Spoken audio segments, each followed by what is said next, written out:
On this great snowy evening, I'd like to call the meeting of the Bloomington City Council to order. Would you please rise? Start with the Pledge of Allegiance and then a moment of silence.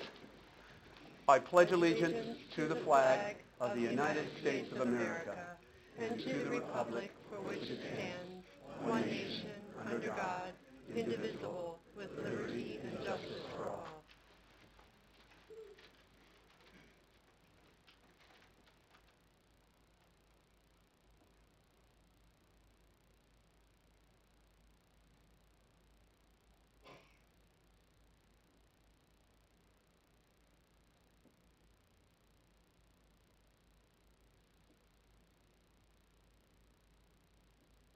Thank you.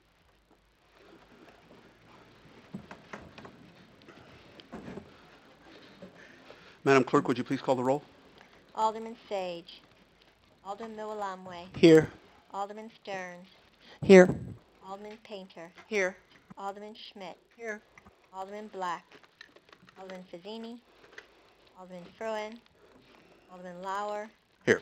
Mayor Renner. Here. Just as a clarification, we have an unusual situation where we barely have a quorum this evening. We had 3 aldermen who had made plans months ago to be out of town, and then we have Alderman Sage, who we want to make sure that is in our hopes and prayers, who is recovering from surgery, so that's why he's not here this evening. So we have the minimum legal quorum.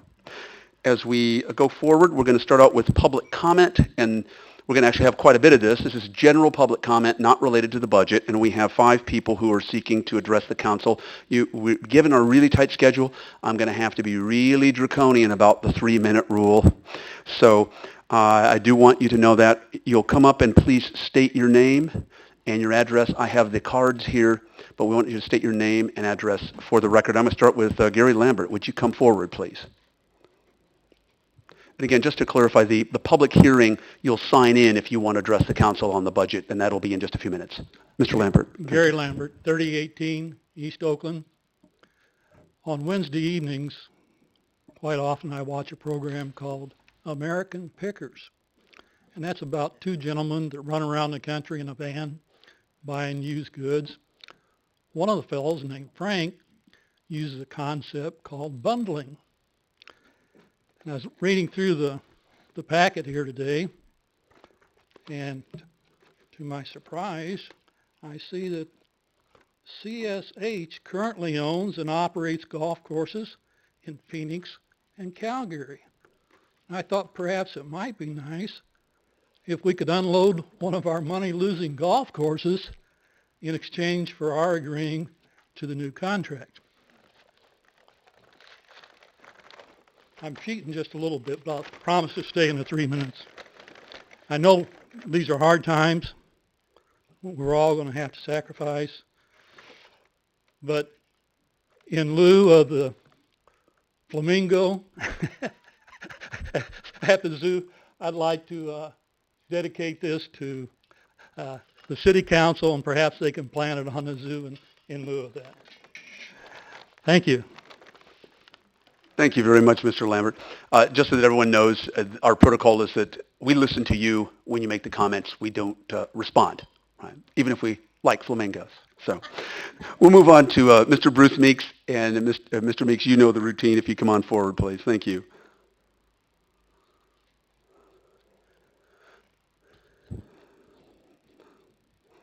Maybe I'll get it right this time.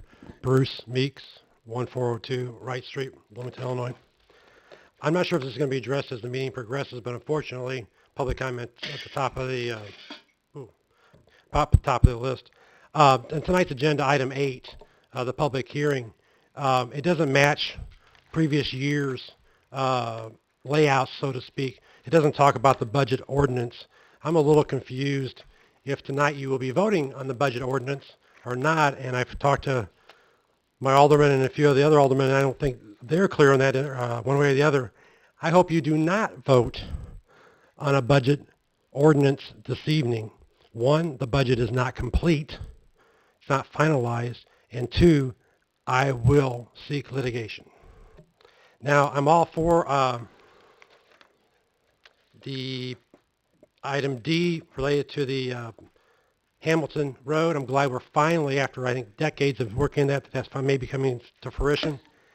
I'm against any further discussion about the hockey situation tonight, given the level of the level of councilmen are here. But I'm also against any new contracts with the current management at the Coliseum. Thank you. Okay. Just as an informational point, we are not voting on a budget tonight. We're only listening tonight. Moving right along.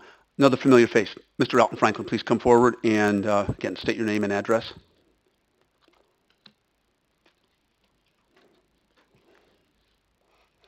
My name is Alton Franklin.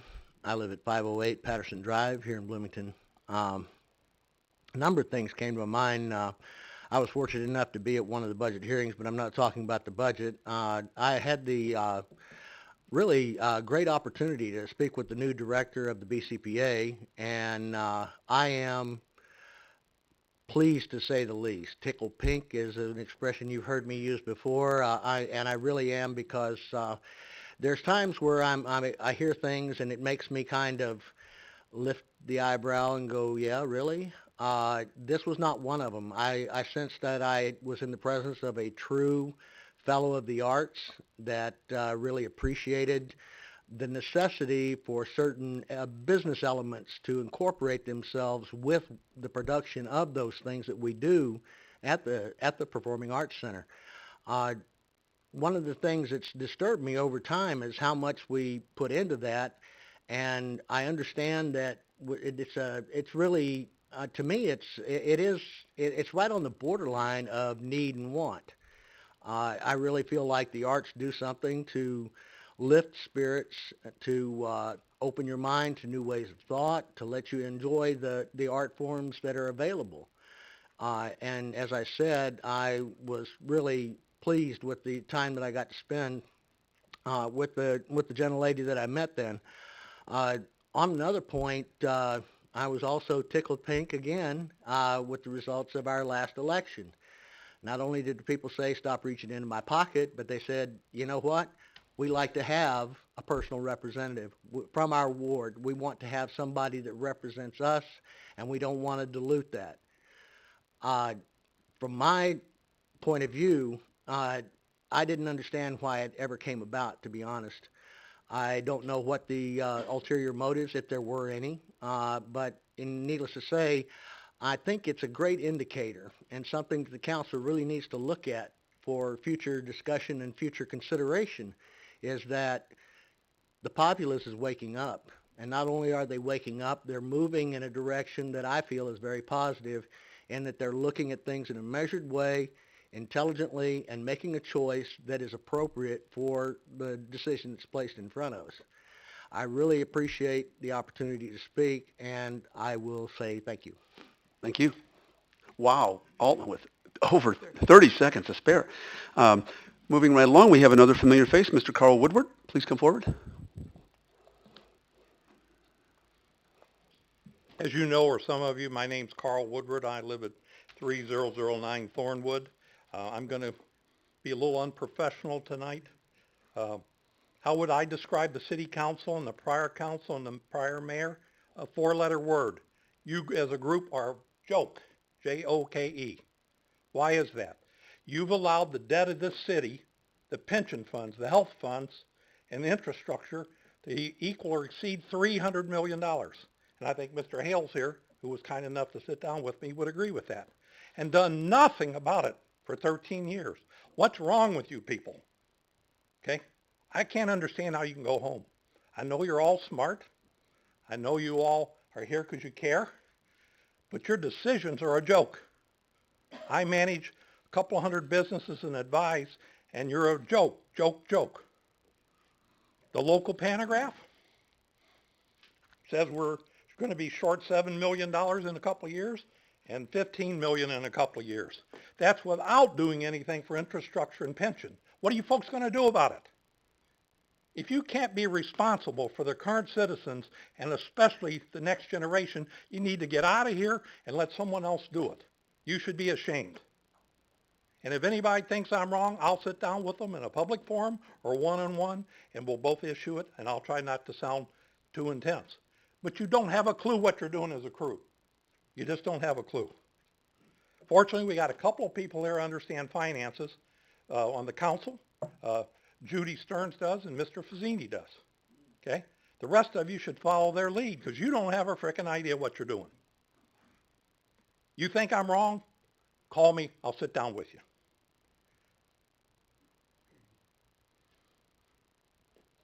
So what are you going to do about it? I thought it was a great idea what you folks agreed to on the $10 million bond fund. Because some of your infrastructure could be better spent fixing it now and you'll spend less than if you put it off. But you made a big deal out of it and it's a 5-4 vote.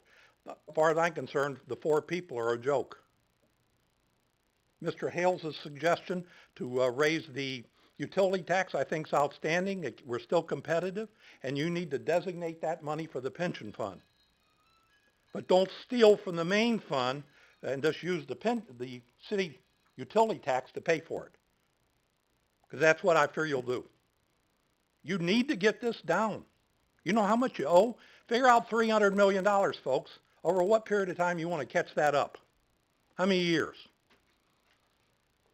You want to talk to your grandkids or kids in 20 years and say, yeah, that extra $10 million we paid this year for what the council didn't do in 2014, you kids have got to pay for it. That's what all of you are doing up here. It's a joke. Please quit kicking the can down the road and be responsible. If you can't stand the heat from the taxpayers complaining about raising the taxes, then get out of here. With that said, please do something responsible for once. You've failed for 13 years. Thank you. Thank you. Marty Seigel. Mayor, would you see that those that aren't here get this? Certainly. Thank you. Marty Seigel. I'm Marty Seigel. I live at 615 East Chestnut, and I need to comment on an item that's on the consent agenda tonight. The consent agenda includes a recommendation that the city allows 706 North Clinton, or Price Right, a new liquor license. The April 14th minutes from the Liquor Commission meeting show that there were only 3 commissioners at the meeting, 2 votes in favor, and 1 vote against. The minutes also show that the city sent about 198 courtesy copies of the public notice. However, the southwest corner of the Old East Side, which is my neighborhood, is directly across the street from Price Right. We did not receive any notification. So I would have been there and have been speaking there instead of now. But needless to say, I just realized this Friday night and I thought I could have been included. I'm particularly disturbed by the argument that it's better to give Price Right a liquor license than to risk seeing the property vacant. I very much disagree with that. 703 North Clinton, which is across the street, not quite directly across the street from Price Right, is now vacant. It was last used as a church by the Wesleyan denomination. The pastor told me the church abandoned and sold the building because of problems in the neighborhood, and he associated those problems primarily with Price Right. So our fear, we have other vacant buildings in the neighborhood, and that promotion of fear is very troubling. The City of Bloomington Township website shows that Mr. Sam Han, whose address is East Peoria, has owned the building since October of 2004. That is 10 years. That's 10 years. A liquor license is a privilege. It is not a right. Nothing in the past 10 years has shown that Price Right should be granted the privilege of having a liquor license. It's not locally owned. There's no indication that it will help grow the economy. And therefore, I respectfully request that you take this off the consent agenda and deny the petition. Thank you. Thank you. We're going to move right along to our recognitions and appointments. First of all, we have a proclamation declaring April 22nd as Earth Day 2004. And is someone here to accept the proclamation? Stuck in it. Okay, well, I'm going to go ahead and read it anyway. Proclamation in recognition of Earth Day 2014, April 22nd, 2014. Whereas the global community now faces extraordinary challenges such as environmental degradation, climate changes, food and water shortages, and global health issues, and was All people, regardless of race, gender, income, or geography, have a moral right to a healthy, sustainable environment. And whereas it is understood that the citizens of the global community must step forward and take action to create positive environmental change to combat the aforementioned global challenges, and whereas a sustainable environment can be achieved on the individual level through educational efforts, public policy, and consumer activism campaigns, and whereas it is necessary to broaden and diversify the environmental movement to achieve maximum success, furthermore, let it be known that Bloomington, Illinois hereby encourages its residents, businesses, and institutions to use Earth Day to celebrate Earth and commitment to building a sustainable economy. Therefore, I, Terry Renner, Mayor of the City of Bloomington, Illinois, pledge this Earth Day, April 22nd, 2014. Anyway, again, there is no one here to accept the proclamation. All right. Moving along to proclamation as Jazz Appreciation Month. Is there someone here to accept the proclamation? Neither jazz nor earth, okay? But proclamation in recognition of Jazz Appreciation Month, April 2014. Whereas born on the streets of New Orleans in the 1890s, jazz is a distinctively American art form that is enjoyed throughout the world. And whereas jazz music has become an international language that bridges cultural differences and brings people of all races, ages, and backgrounds together. And whereas for more than a century, jazz has been a powerful inspiration for choreographers, dancers, filmmakers, poets, writers, composers, and musicians in many other kinds of musical expression. And whereas jazz moves us, inspires us, comforts us, and allows us to transcend time and space, and whereas the ability to express our emotions is critical to our survival, we believe jazz is a conduit to our emotions and an essential part of the American experience. And whereas J.J. Johnson once said, jazz is restless, it won't stay put, and it never will, unquote, jazz lovers in Bloomington wouldn't have it any other way. Therefore, I, Terry Renner, Mayor of the City of Bloomington, do hereby proclaim April 2014 as Jazz Appreciation Month in Bloomington. Okay. Moving right along, we have introductions.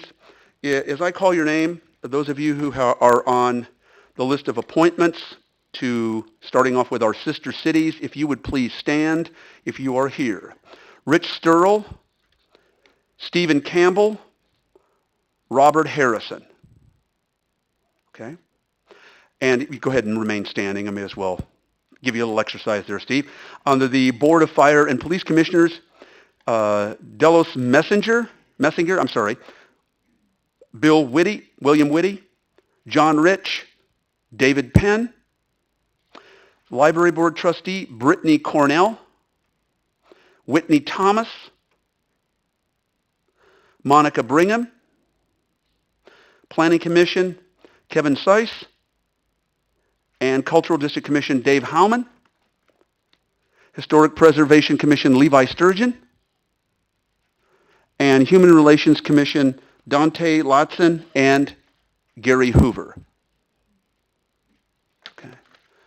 All right, thank you very much. Thanks.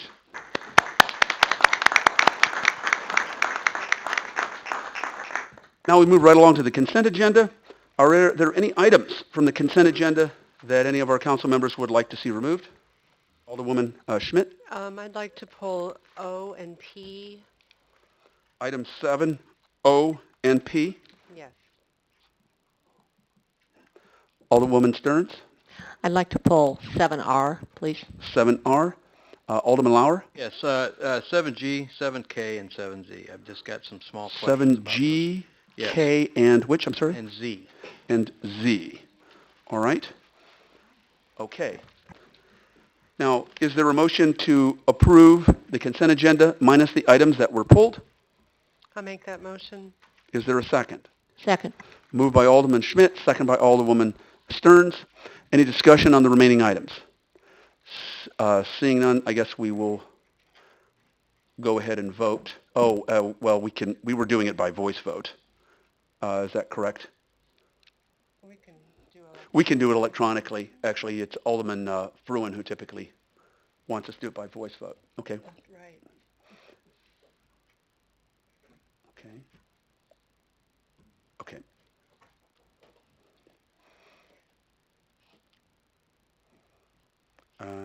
Let's see. I'm missing somebody here still. Here we go. Motion carries 5-0. There are no nays to announce. All right. What I'm going to do is just to take this in slightly different order, since Alderman, Lauer suggested maybe he had some general questions. I'm going to go to yours because I think the other two might take a little more time. That would be item 7G, K, and Z. Z. Okay. Go ahead, Alderman Lauer.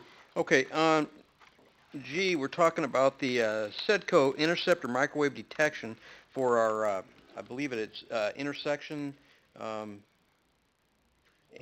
I believe that what we're talking about is an electronic device that detects a vehicle when it comes into the intersection or to the intersection. And the only real question I've got here, I don't understand why, is this the only source for that piece of equipment? And I don't know whether Jim Karch... Jim's coming up, yeah. Yeah, I gave him the evil eye. I know. Mr. Karch, go ahead. Yes, Alderman Lauer, as it specifies for this, it actually is a sole source product. This isn't something, what they do is, a lot of the different companies that sell these type of products, they have regional licenses where you can't have duplicity for the same area. So for us, we only have one vendor we can buy this from. We have a history with this product. We actually can do this with our own electricians, which is something we found to be valuable. So our own employees can install this. We have found success with it. It removes the issue we've had with the detector loops in the pavement. Many of you will see, when you see those black strips up at, like they'll look like black lines up at the intersection, those are detector loops that detect cars that then trigger the signal. But what this does, this removes that. It also provides the opportunity in the future for whenever we want to look at bicycle or multimodal, this allows some opportunity for that as well. But the big benefit is it doesn't have any infrastructure as far as the pavement. If you do a dig, if you do a mill, it's not affected by this microwave detection, and that's a benefit and can be done by our own crews. Okay, while you're here, if that's the case, how are we proposing to pay for this? This actually, if you look on page 2 on the table, this was part of the overall $10 million street resurfacing project. What staff took for that overall bond for included the sewers, the other work associated with it, the pavement preservation, but then also the microwave detection, the sidewalk work. So that $10 million bond had a myriad of components into it. That was always part of the intention, and even included the sewer televising, because this bond was so large, we had a lot of impact. Okay, I was just a little concerned that, this really wasn't attached to pavement, but I assume that it's replacing the current facilities that we have? Correct. Okay. Right now, there are detector loops there. They will be gone. I mean, whenever you go through the mill, they're torn up, and you'd have to put something back. So in lieu of cutting in the pavement and putting them back, this would allow that not to be done. It would allow our own crews to put it in. Okay, thank you, Jim. And then you had a concern before you go walk too away far. there. You may as well stay up here. You have, on item G, you had some questions into? I Excuse think we me, got item G. No, K, I'm sorry. Just K, a real short question on that. I think we've talked briefly, but is there a report that shows exactly what's going on with the roof that we have to... Item, the roof is not mine. I apologize. Oh, Okay. Sorry. Okay. We have Frank Kaler coming up, Interim Community Development PACE Director. Mr. Alderman, all I can say in the 7 weeks that I've been here, there have been at least 3 instances where we've been called here to the City Hall. The roof was leaking in the clerk's office. Twice buckets had to be put in play. A third time, the rug out here in the lobby was so wet we had to bring the company in to vac it. The roof is in very bad condition, as the architect had put together. It was to have been part of discussion for a 2015 budget, but just the emergency nature of the repair is such, it's to the point where they did some, in the first call out, they did some, very emergency patching to try and hold it. But at some point, it's Band-Aid on top of Band-Aid on top of Band-Aid, and this is not a patch, it's a complete tear-off of the existing roof and a whole new structure. And Frank, put in place. can you just bring us up to speed here a little bit? I'm trying to play the devil's advocate just a little bit, Understandably. especially with my constituents. There's Yes. a lot of questions. If we don't do this, is there consequences down the road in the short term? Or if we did put it off to the 2015 building season or Well, as it stands right now, we're endangering the safety of the workers here at the City Hall. We're endangering the safety of the residents and customers that come to the City Hall. It is just not a good roof to have. It simply, there's so many holes in it, just the leaking is such that it has not yet interfered with the electronics in the city, but the water is coming very close to outlets and cables and what have you that could jeopardize the operation not only on this side of the building, but on the other side of the This- building as well. Somewhat unexpected, or? It's an old building, and I think the fact that it was being considered to be done in the near future, reflected the condition of that. It's just that the nature of the roof itself warranted immediate action. And was Been there any leaking since I've been documentation? mayor. Yeah. Hey, David, was there any documentation on this at all in the past that we could have seen before tonight? Yeah. When we put together the fiscal year 2014 budget, there was discussion about the need of the roof replacement. They thought it could go one more year. However, fall of last year, it was brought to my attention that because of leaks and other damage, deterioration, they felt it could not, go another year. So being as they brought that as an emergency type situation, I says, go ahead, put together some specs, let's get it bidded out and bring that to the council as an emergency repair that unfortunately could not be postponed any longer. Okay, thank you very much. Thank you. Okay, thank you. And then your last item, I think that was Z, so we've got to flip clear to the back of the book again. Just one word in here, and I do have a little bit of experience with this. I watched the concealed carry issue on a nationwide and a statewide at Denham, I guess, and watched all that take place. Under the background, we're looking at an exception for persons in possession of a handgun, and in the ordinance, if we move clear down to Section 2, concealed weapons, and that, I don't see it. It's after the actual first page, so it's the second, it would be the third page in. Under the concealed weapons exception and 2 prohibition, under B, any person in possession of a handgun. And my concern here is that it's very difficult with technology the way it is today to really define what is a handgun and what is not. And so I'm wondering if we're not precluding people or maybe even villainizing someone because of one piece of equipment versus another. And so my proposal is that we would change that particular word to firearm to mirror the state statute and then leave the rest as the text is. Mayor, may I suggest yeah, we have corporate counsel, Jeff Jurgens, yeah, interim sure. corporate counsel, come up and address that, and then if he needs to, he can bring up the police chief as well. Right. George Boyle in our office worked on this, but I had some involvement in it as well, and I would certainly welcome any words from the police chief as well. My recollection was that the statute actually said handgun, and so what we were trying to do, and I understand it can have various interpretations, so we tried to tie it to a handgun, read a little bit further down as defined in the Firearm Concealed Carry Act.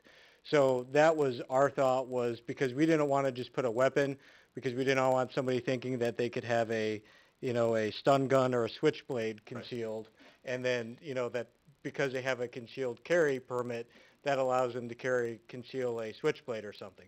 It doesn't. The act only allows a handgun.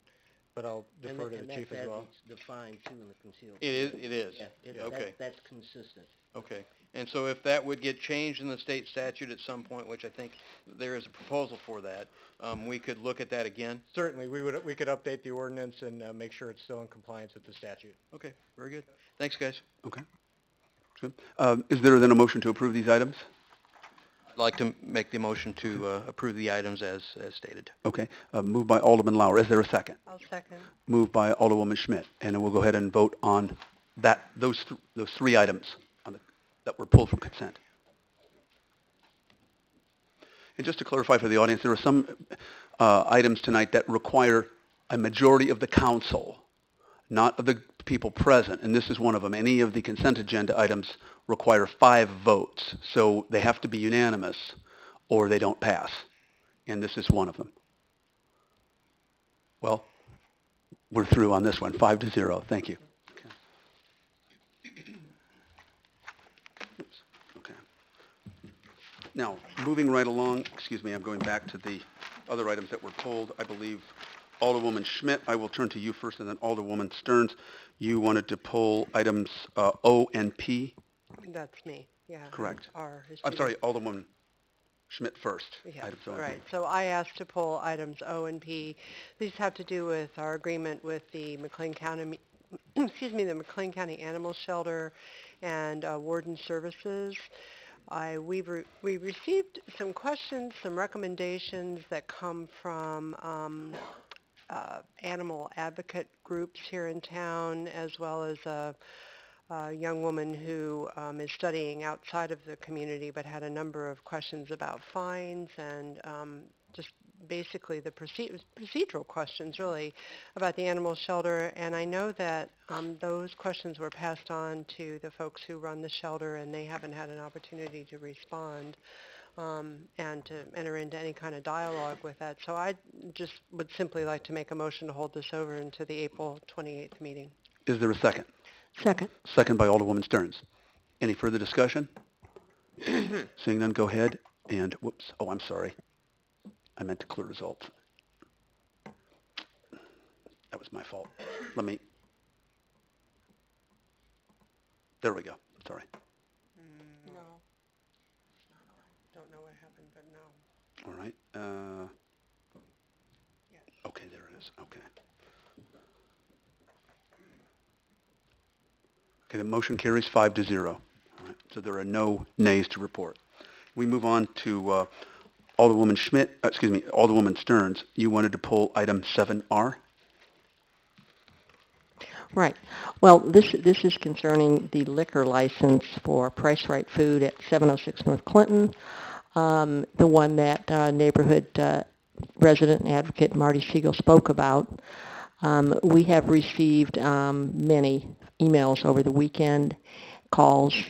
The neighborhood is extremely concerned, and suffice to say that one of my primary concerns with this is the notification, and maybe we need to re-look at the distance that we're notifying neighbors within. I myself live within about 2.5 blocks of this and received no notice at all, and apparently Marty did not receive notice, so I'm not sure where all the letters went. Quite a few went out, I guess, but a lot of the neighborhood felt that they had no opportunity to voice their concerns. and frankly, this is something the neighborhood has had experience with. We certainly there was a liquor license there, and actually the Bloomington Police Department could also weigh in on this. There were many police calls to that location, and between the traffic and there was a payphone there where a lot of, and I know they've talked about eliminating that, where a lot of very concerning business seemed to take place, and in general, the kind of environment, traffic, and on a school route as well. This is a school route to Bloomington Junior High School, Bloomington High School. It really was not a good influence, so to speak, in our neighborhood. And since they've had no liquor license, which has been, I don't know, quite a few months, there has been a complete turnaround in the neighborhood. It's a very vulnerable neighborhood. It's near East Side. It's vulnerable. Considered one of our higher, one of our higher crime, by no means the highest, but it's just been such a difference.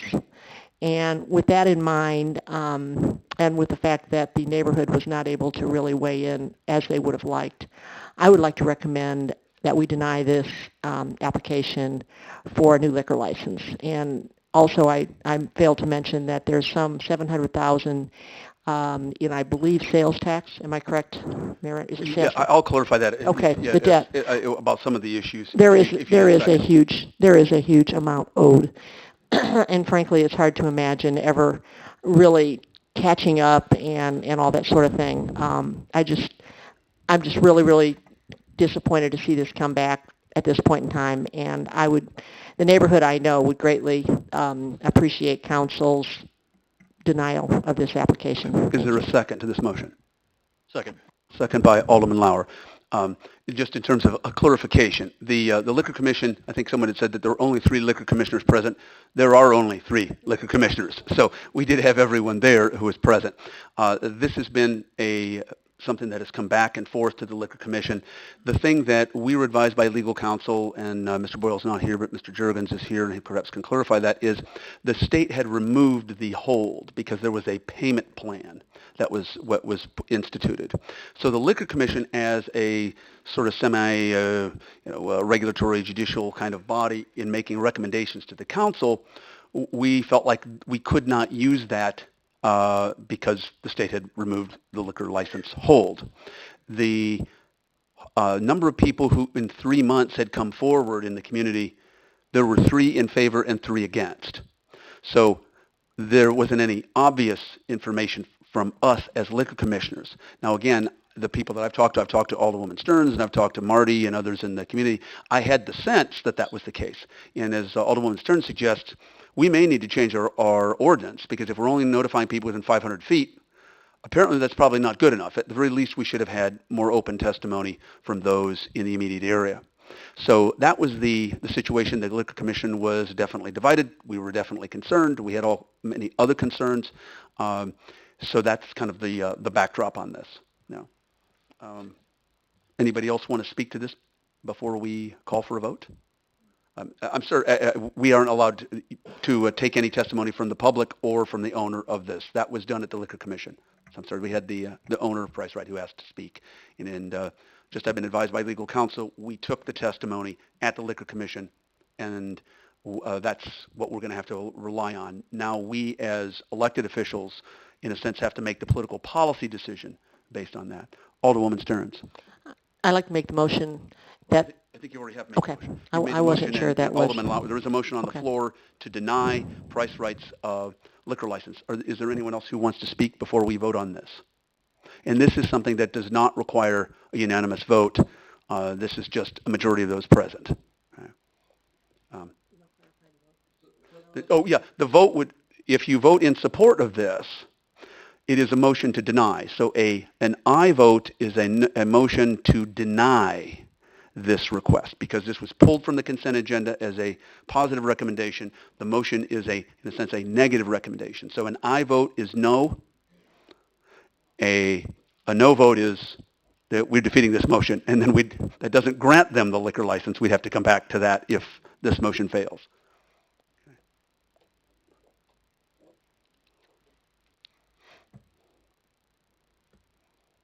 Actually, the motion to deny carries 5-0. All right. Thank you very much. Okay. Now we move right along to our, let's see, did I get everybody's? Okay, we're moving right along to our public hearing. The commentary on the public hearing is separate from the general comments that we took earlier. The protocol will be fairly similar, although our clerk, Tracy Colbert, Madam Clerk, will have a sign-in sheet. Can I have a show of hands before I decide how many minutes to allocate of people who would like to address the council on the budget? Okay. Please keep your hands high.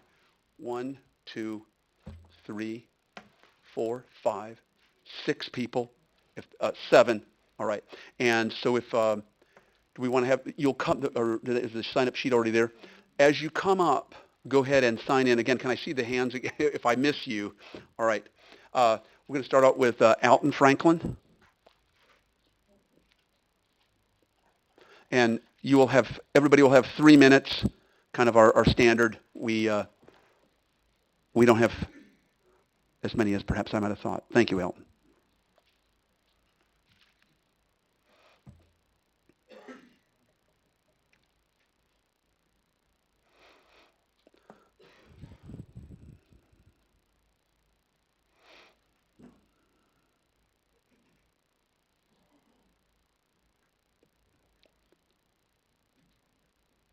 And again, as Mr. Franklin is signing in, just to let you know, again, just as in our public comments, we're here to listen, and we're listening to your perspectives.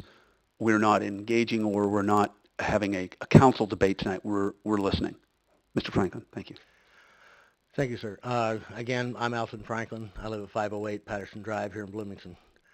I'm growing more and more concerned with what I've seen during the budget process. It's not so much, I'm not hearing so much discussion as I'm hearing diatribes and outright bending. People are just kind of fed up with the way things are going, and nothing sticks. It seems like there's no real coherency to what's being done. It's just we're throwing out everything, we're letting the kids gripe about it, and then we're going to go ahead and do what we want to do.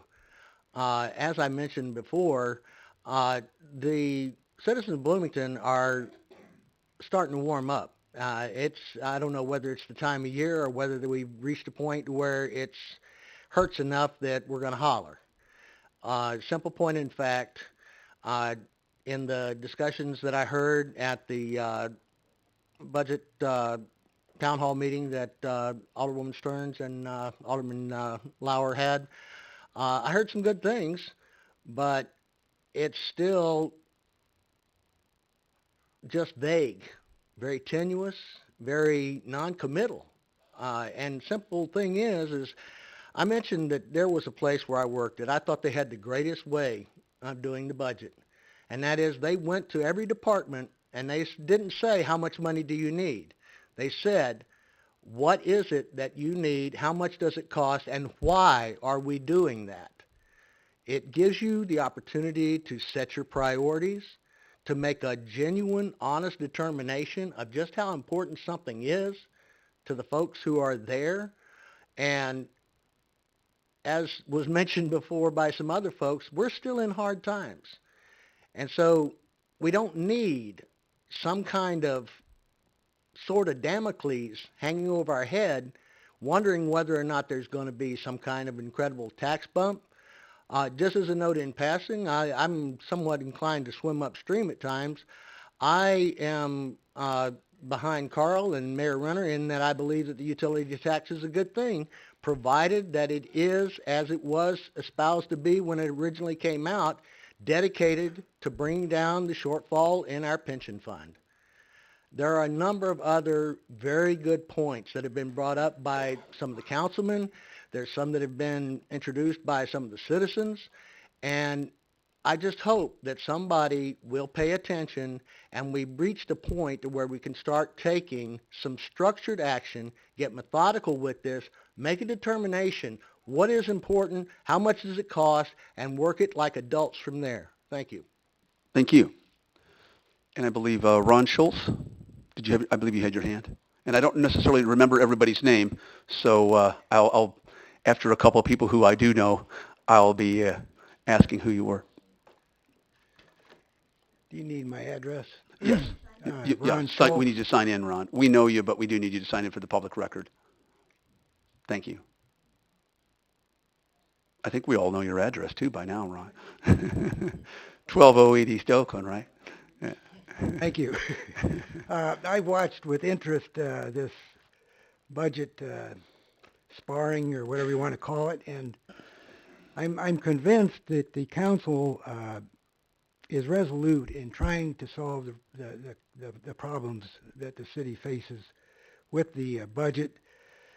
However, from my 8 years working for a private company and my 18 years working for the city, I can tell you that there's quite a difference in what you do to pull back to make your budget work. For instance, 70 people were either not hired or not replaced here some years ago. A private company, I feel, would probably have not replaced maybe 100 people or maybe more. That seems to be the difference that I've noted from my two different forays with employment in the same field. I also agree with Alderman Fazzini that we should borrow at least $40 million. It's a chance in a lifetime at these interest rates, and we can do a lot with it. By we, I mean a committee of people made up of professionals from finance and management departments at ISU Wesleyan, the city, and some of the aldermen. I'm looking to the future in terms of growth instead of worrying about what we can do to keep cutting in the future. We don't need to be like normal. We simply don't. We can, in the future, cut taxes and attract more people, or I should say more businesses with more jobs and more finance acumen to the area. I simply believe that we need a growth agenda in the city of Bloomington because I don't see growth occurring at this time at a rate that will sustain us in the future. Thank you very much. Thank you. Thanks. And come on forward. Thanks. My name is Karen Davis. I'm a resident of Bloomington.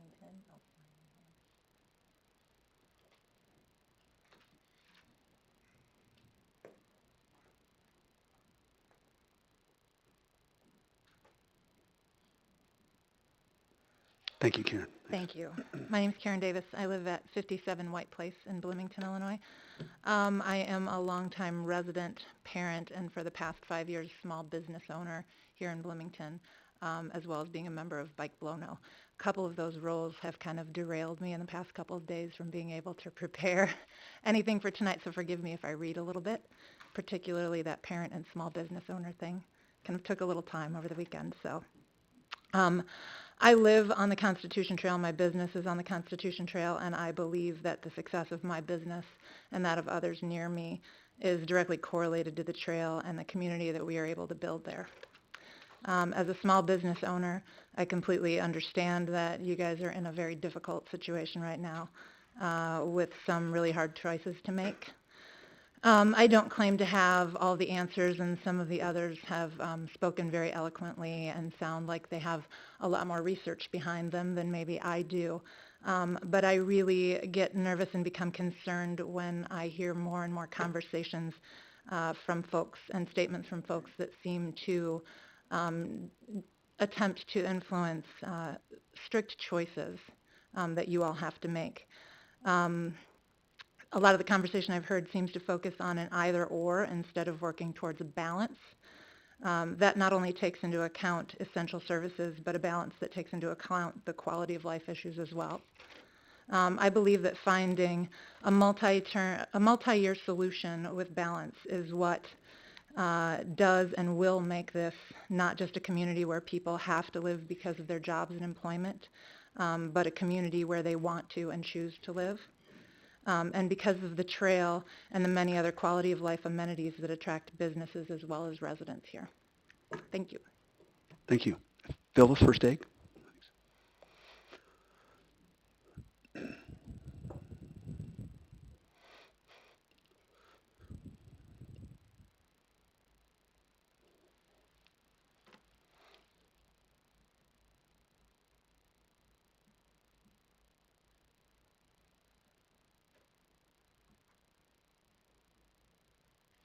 Hello, I'm Phyllis Versteg, 49 Kinfield Circle, and I want to note that I am an observer for the League of Women Voters, but I am in no way speaking for the League tonight. This is just me. I probably won't say anything new, but I want everyone to remember that the current City Council, the Mayor, and the City Manager are not the people who caused this financial crisis that we now face, but you are the people that have to solve this mess.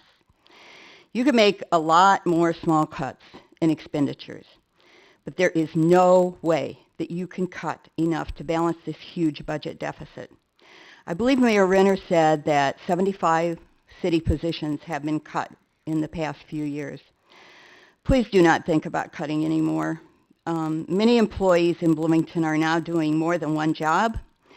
They have been constantly threatened by the loss of their jobs. They've been told their pensions are way too high. They are demoralized. Do not think about even cutting one firefighter or one police position when those people put their lives on the line every day to save our lives.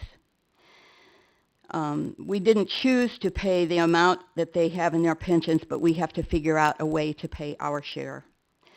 We all know streets and sewers are a total mess. And I think it was mentioned that we were something like $40 million behind in paying for repairs. Come on, we have to do those repairs now or we'll never get decent streets again. If we don't fix the infrastructure this year, we'll never be able to pay for the higher costs in the future. I believe now we are definitely to the point where the rubber meets the road. We must agree, you must agree, on a way to raise revenue, either taxes, fees, borrowing, or all of the above. I don't want to see my expenses go up any more than anyone else, but you must create ways to pay for the necessities of this city and to pay for those who came before you but did not pay their way. I really think you should consider a large, long-term loan. You'll never be able to borrow money for less cost than you will now. And above all, please try to get along and please try to reach consensus. Everybody has to bend their choices and their values now. This crisis is so deep that nobody gets everything they want. Of course, watch spending closely, but it's important that you have to find ways to raise revenue. So thanks to each of you for being willing to serve in this office. I know it's not easy, especially when half the people disagree with you 100% of the time. Thanks.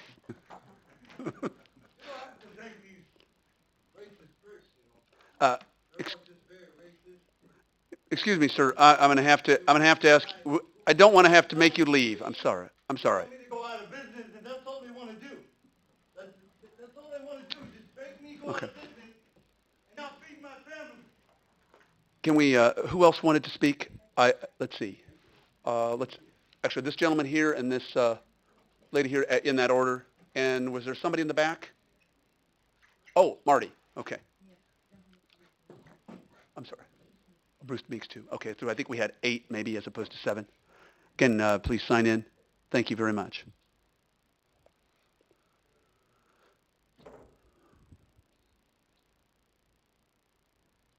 My name is Bob Clay, 13 Shoal Creek Court, Bloomington, and I appreciate the chance to make some comments.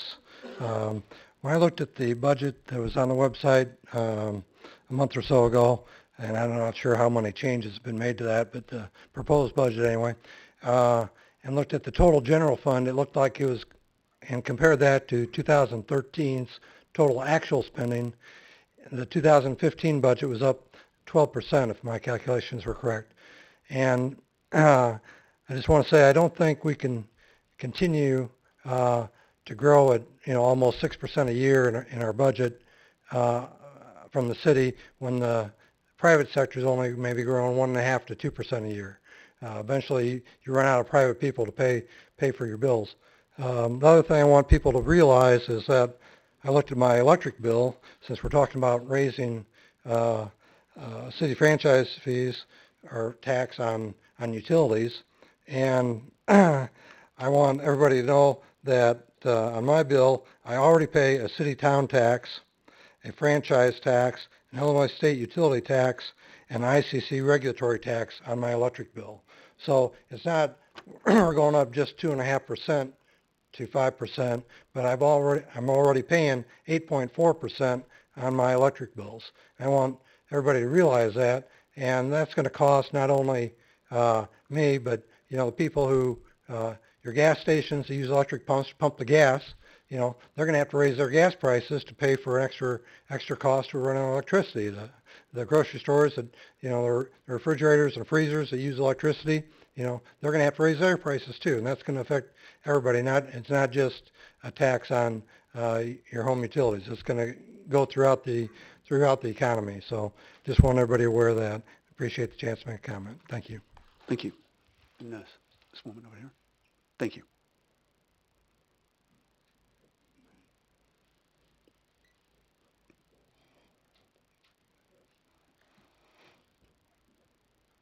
Again, could you sign in again with your address? Thank you.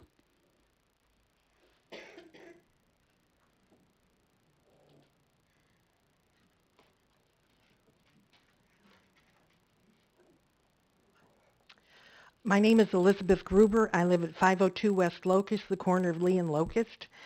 And I want to thank the council for letting me as a taxpayer and resident of Bloomington to speak to this proposed budget. I think I see a council focused on pet projects that are not necessary or justified, which, while ignoring the basic needs of the taxpayer.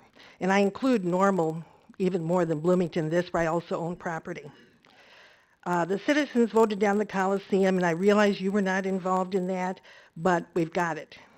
The smart meters were voted down the first time, and I think they were hyped the second time as a cost savings, but they are a real health hazard and should never have been voted in. So now we have smart meters coming in that pulse and give out this electromagnetic radiation. The utility tax was voted down 2-1, but I read the pantograph, I think it was yesterday, where the mayor said that he was still in favor of the utility tax. There have been suggestions of a new library. We can't afford it. Suggestions of a hotel, not a responsibility of a city council. I see another Coliseum in the making. Bike paths. How much money do you want me to spend for bike paths? How many people do actually ride bikes? And I just came from Florida, and nobody rides the bike paths. It's too dangerous. And I just almost hit a guy at the Rotary in Normal, dropping my sister off at the train station, and he was on a bike in the Rotary. Unit 5, looking at a new school, it's not just the cost of the structure, but the pensions that go on to infinity. And I must say I am on a state university's retirement pension. How many city services are not breaking even? And we can look at the zoo and some other issues. Unless you rein in spending, we're going down the path of the state of Illinois. I propose a 10 to 20% across-the-board reduction with the exception of the police and firemen. As a West Side resident who has caught panhandlers, prostitutes in my backyard using my lawn furniture and knocking at my door at 2:30 in the morning, when the bars close, just give me the basics and forget the rest. All I need are police, firemen, and infrastructure, and I'll do without the extras. Thank you. And then, let's see. Gary, you hit, pardon me? Yes, it is. And then Bruce, actually, I think Marty was next, and then Gary and Bruce. So we have 3 more.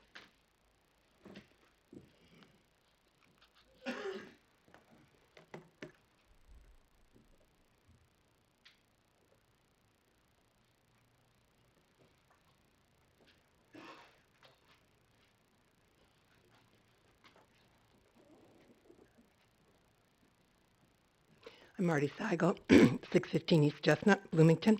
I mentioned at another meeting this past week that my father was a Republican, my mother was a Democrat, and I never really saw this great ideological divide that so many people in this room seem to be able to identify.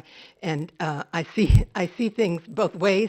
I see that we have to spend money on things we want and need, and I also have seen many examples, and I know I've complained to you folks about it, of money wasted. You don't solve things by just throwing money at it either. I have a couple points that I haven't heard mentioned. I do think we have a problem of faith in the government, and I also think that no matter what, you want to protect the tax base that you've got. And I would suggest that one of the places we really need to look carefully is the inspection program. I don't think I see enough there to take care of what goes on in the central city. For the past 30 years, we've had a huge increase in apartments. I couldn't even find an apartment when I moved here 35, 40 years ago. So I'm not sure how long ago it was. But we have all these people from out of town buying up properties. We have a need to protect our tax base in the central city. And it really is a long-term thing that's very, very important, and I hope you will look seriously at it. And it is not a frill. It is what keeps us staying in there, and you do not want us to abandon. Maybe you want me to leave, but you don't want to abandon. You don't want us all to leave. I mean, I can't say more about it, and I haven't heard anybody else talk about it.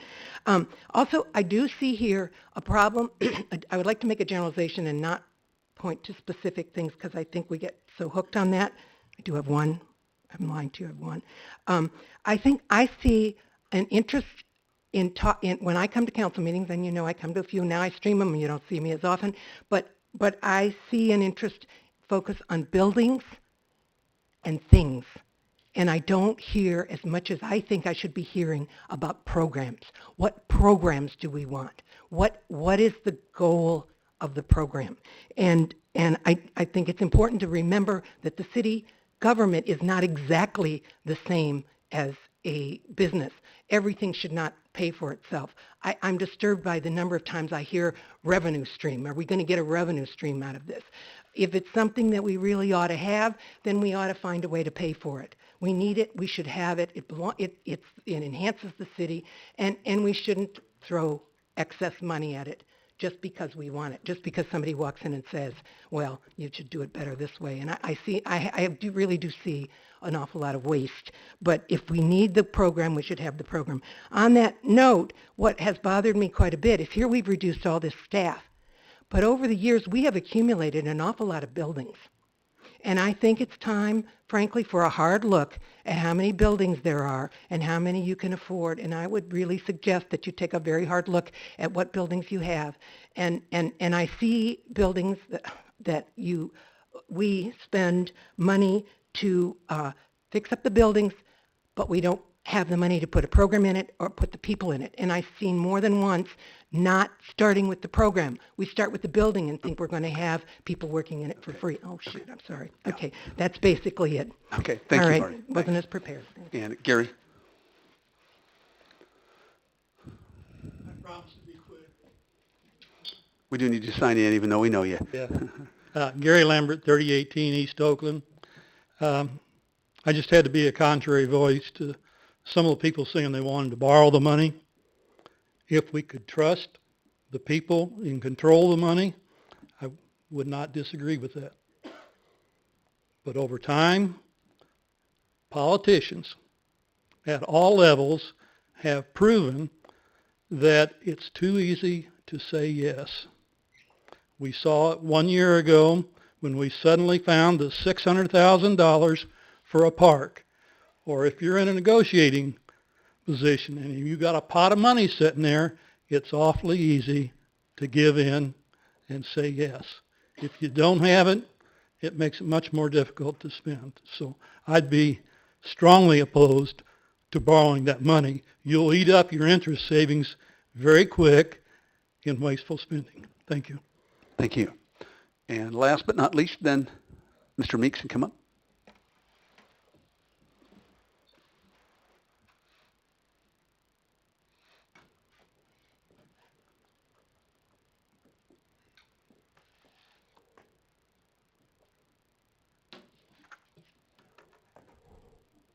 Can start his time over then.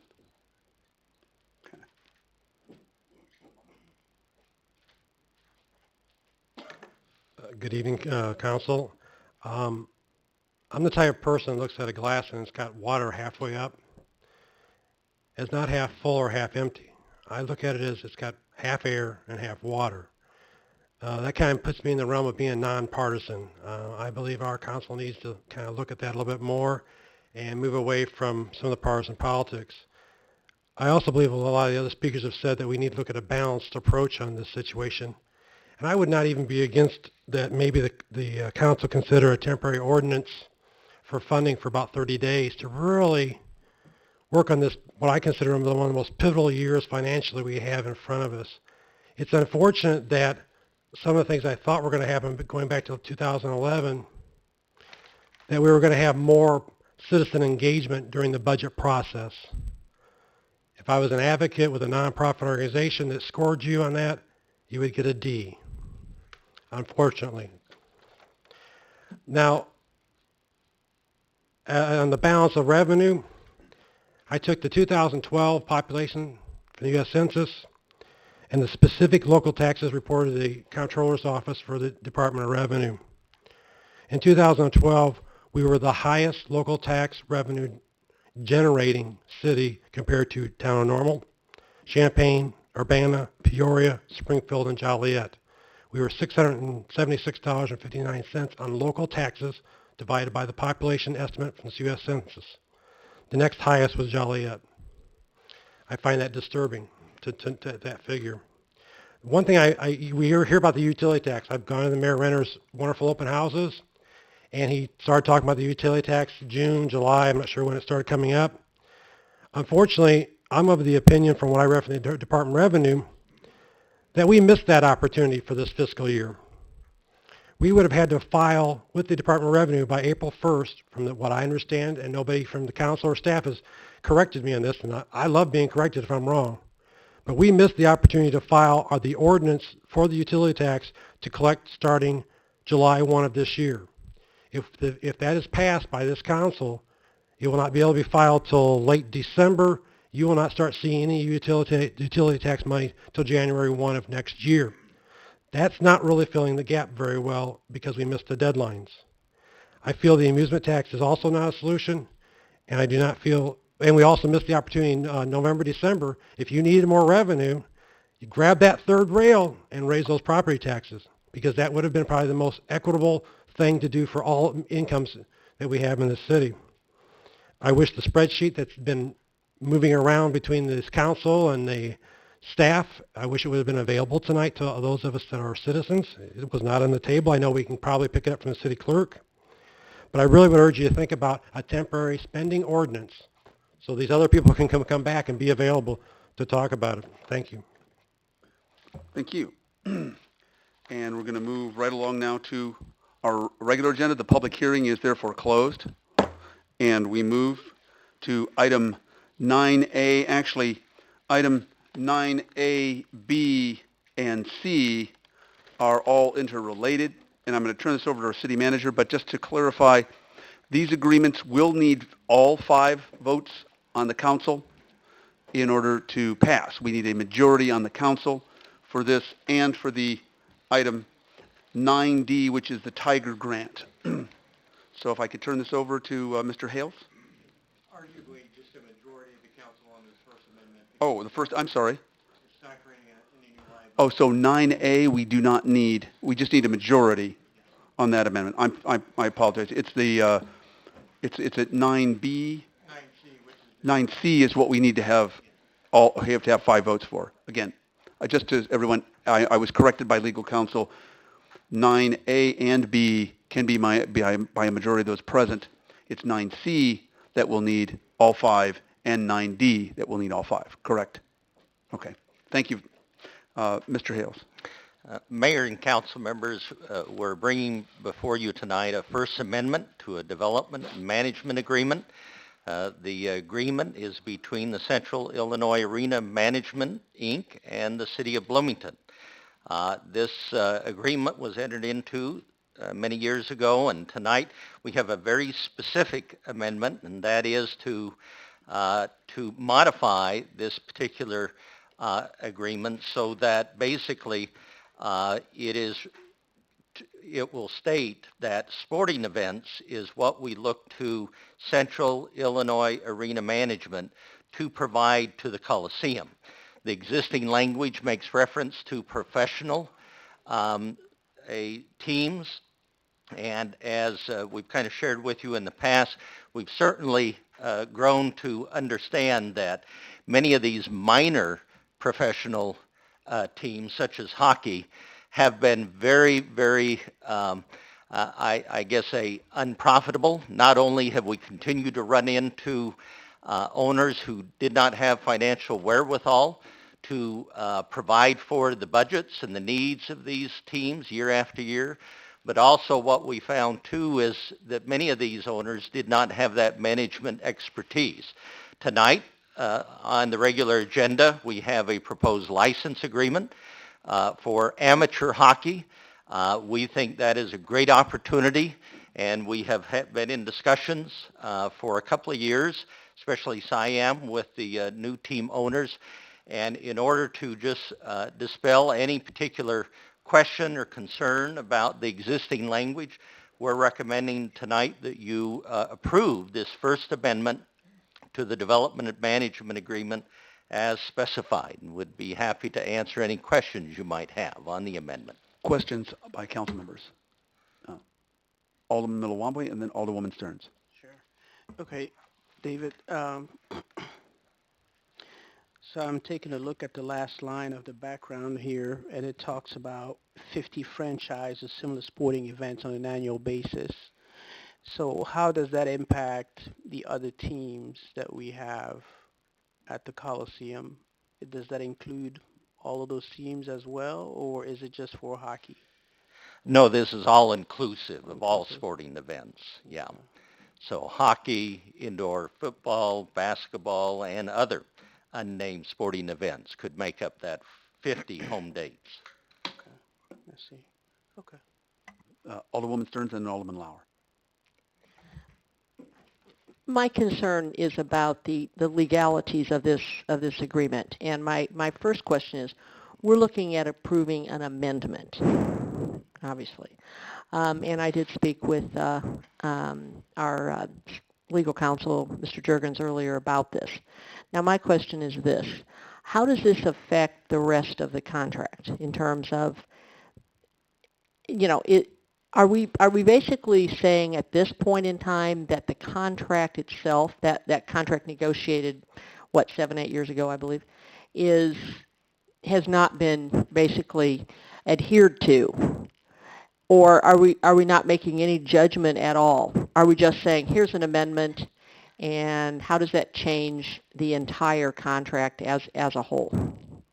The way this is structured, this would just be making a very specific change to one section of the contract. You could read it both ways as to whether or not the contract even needed to be amended in this regard, but we thought for sake of clarity that the best argument or the best read of it was we wanted to clarify that we're just looking for 50 franchise or similar capacity sporting events. So this is just going directly to that. The rest of the contract specifically will remain in full force and effect and will be have the same terms and conditions as was previously negotiated. This is just to make sure it's clear that what we're expecting as far as sport franchises. Okay, and I do understand that. But my question is this. Supposing at any point in time the city wanted to renegotiate any other aspects, supposing that there was something totally unrelated to hockey that the city wanted to question or wanted to renegotiate, what are the legalities in doing that? And that's a great question, and the city manager and in discussions with Siam management as well, I think in the future we are planning to have it at a work session or some committee of the whole where we will discuss other issues, potential issues with the contract, look if there are other provisions that need to be amended or clarified, that we would come back, get perhaps some more direction from the council as to any other questions or issues that they might have with the contract. So I think we are in the near future, and I'll be happy to stand corrected by the city manager, looking to have a conversation on that in the near future. Well, let me just say the auditor has brought forward that there is a couple of terms that are ambiguous. And so as we've talked with Siam representatives, we thought, let's kind of work on that and bring forth some way to clarify that so that those particular provisions that they've identified, and it refers to some sharing of revenue, I think, from the parking garage. We want to make sure that's clear, specific, and is fully understood between both parties. That is the immediate priority so that we could have that particular concern removed from future management letters. The agreement itself, I think, is within a few years. I think of the first period when it expires, but there's also provisions to continue that. And certainly we're always, willing to look at any other aspect of that agreement that needs to be rectified or improved upon, be more brief, specific. But I will say this, I think overall this agreement, the goal is to help the city make the Coliseum profitable, to help make sure that the revenue being generated is hopefully a maximum revenue possible. And what we have seen with Siam over these many years is we've seen great progress in having the operating performance of the Coliseum go from a negative in several years to a positive. So certainly that's been one of our highest priorities, is continue to help ensure that the Coliseum is profitable as any in central Illinois and hopefully even the state of Illinois as well. Just as a clarification for the record, we're talking about the operating expenses side. Obviously, we have debt service on that. But we've gone actually way beyond where we're supposed to go, so I'll ask for us to be a little more I'll tight. try to be, Alderman try to be Lau. really brief, but what are the repercussions if we don't pass this? I would really like to bring this whole issue back up and work it out once and for all. It seems like there's just an awful lot of holes that have allowed to exist over the years, okay? And I think this is a poignant point here on the operation of this entity. The people need to know what we're doing, okay? And we need to know what we're owed, and I don't think that we've defined that here. And so I'd really like to bring the whole thing up at once and get this clarified very, very soon. Well, this one doesn't preclude us from coming back. I understand that, right. but I'm pushing Mr. Hales and others. I want to get this done. Well, let me just say that the one thing that even this agreement calls for is a very specific audit and a full report on Siam and the workings of the Coliseum each and every year. Council always has that opportunity working with administration and management. If there's anything we want the auditors to look at, focus in on, things of that nature, that's always a good possibility. So probably more so than many of the other communities that have a Coliseum, we have gone the added expense, which the framers of this contract in the beginning, to have a full independent audit of all revenue and expenses pertaining to the Coliseum and the working of Siam. So be happy to sit down and look at that and especially get a better understanding of what are those holes or the concerns any of the members of the city council has. Okay, last quick question. Well, Stern. actually, Mayor, with all respect, I totally respect your time frame, but I think this is a really, really critical matter. Mm-hmm. And what Alderman Lauer is talking about, I think, is transparency. And nobody is suggesting any fault on any party whatsoever, but simply this. The audit, David, that you speak of is absolutely true. But here is what the auditors actually told us. They said, we noticed, this is the auditor, this is not me. We noticed areas of the management development agreement which contained ambiguous language subject to interpretation. We recommend the city and Siam reevaluate the management agreement to address areas concerning ambiguous language, maybe subject to loose interpretation, et cetera, et cetera. And I can go on, but I'm not going to. I just feel that the auditors have told us this, not once, but more than once. And it's more than time sufficient to do that. And that's why I am voting no on this particular provision, basically because I think if we should have done it, why haven't we done it? I think it's time. I think it's past time. And before I move forward with this, which I have no problem with the hockey team, but I think it is high time for the public and the council to understand every single penny. Maybe the city owes Siam money. Maybe they're the ones being very possible, very, very possible. But we have several entities being operated. We have concessions. We have transportation companies. We have a lot of issues. And I think, to me, this is the time to clarify these issues once and for all. Thank you. Alderwoman Schmidt. A question. If this were to fail, how does it impact the other portions of our votes? I would recommend that you go forward because there's always an argument that if you've approved the license that, that's within your scope and your jurisdiction.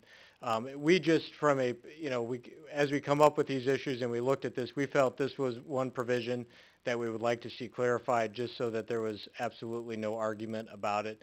And like I had said, we had been in discussions on bringing some of the other issues back, obviously, before the council. This one was just kind of an immediate a package deal, so to speak, so we thought we would go ahead and bring this one and then bring the other issues back before you at another time.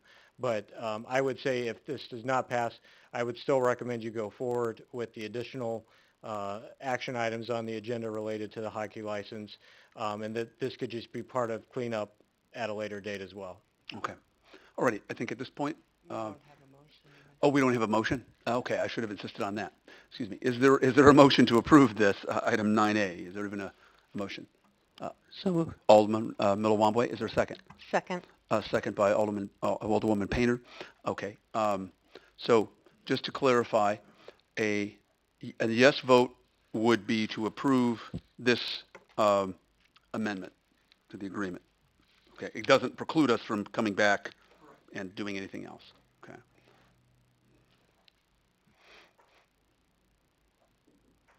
Okay, the motion carries 3-2. Okay, and the Madam Clerk, would you announce the nays? The nays are Alderman Stearns and Alderman Lauer. Okay. All right. Moving right along, we have item 9B. It's a termination of the hockey license agreement, the U.S. Cellular Coliseum, and they recommend that the termination with the Illinois Pro Sports be approved, et cetera. And City Manager David Hales.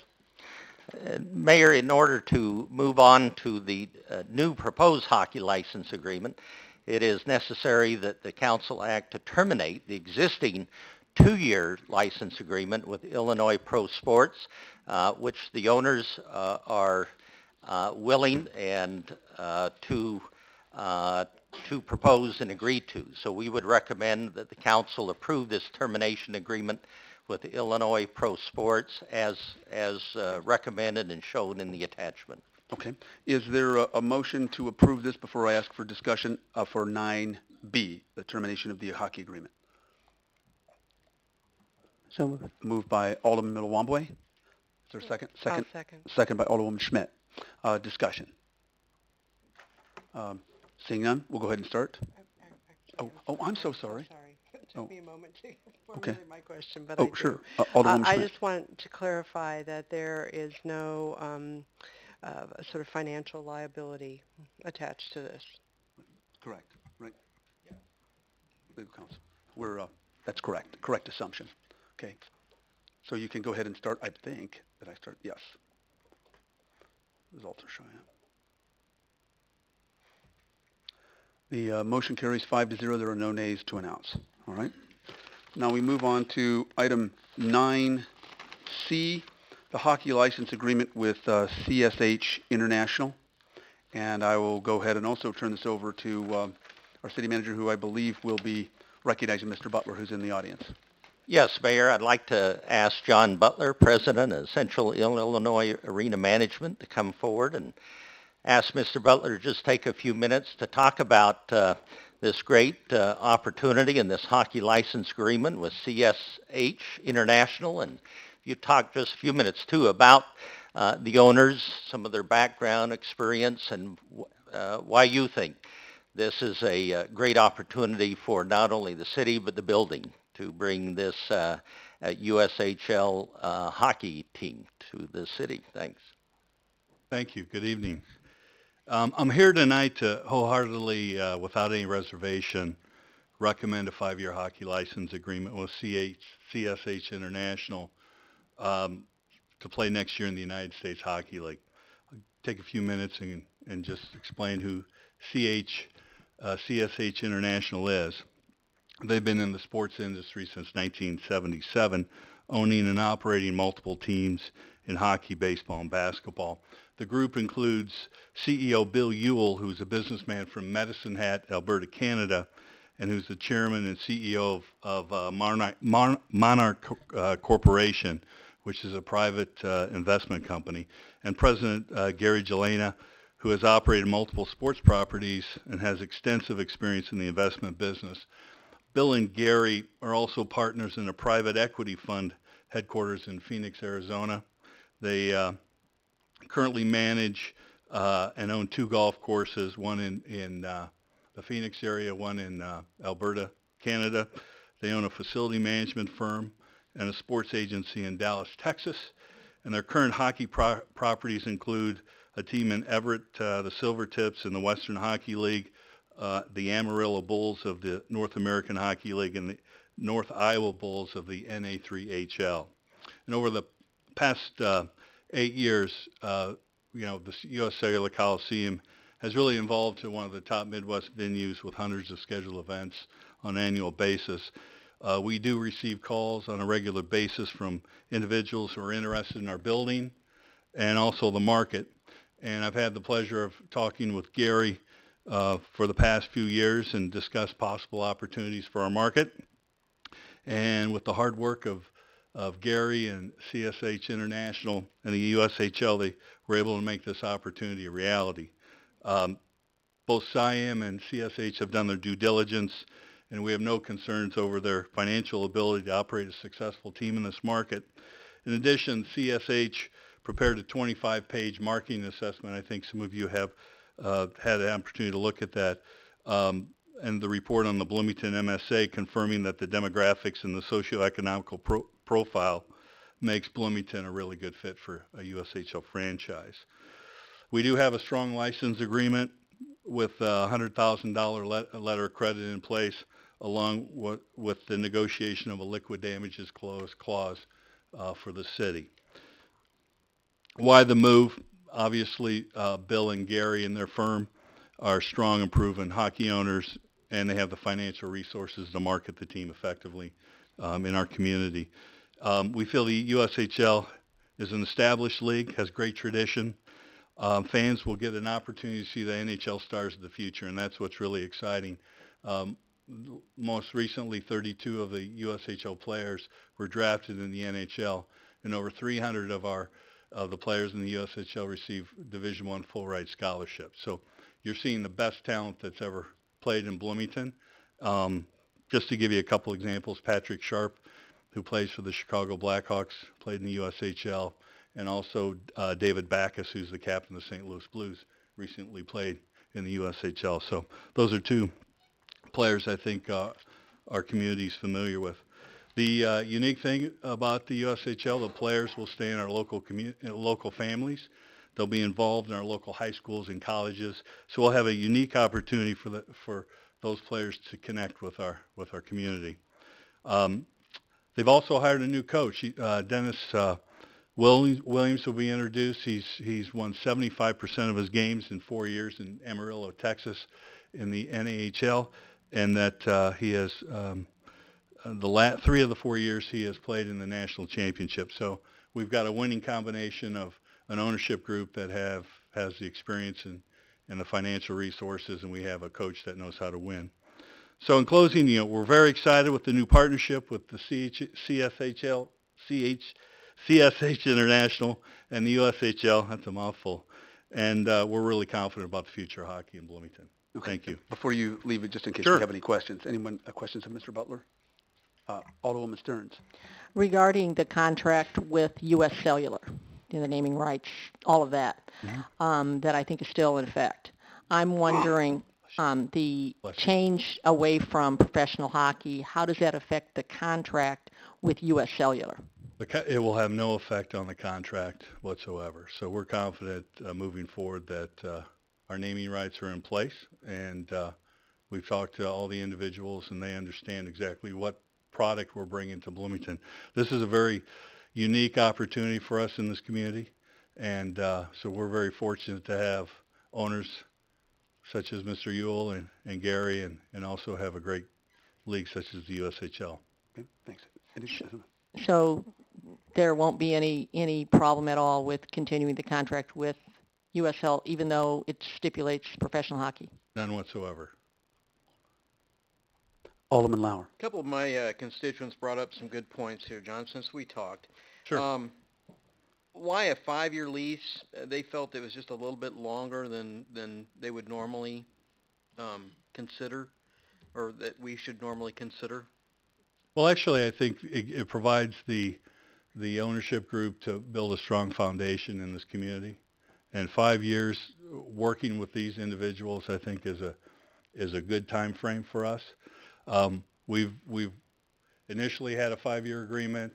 We've had 2 years agreements, but this allows everyone to really develop a strong base within this market. So I'm convinced it's the proper time frame.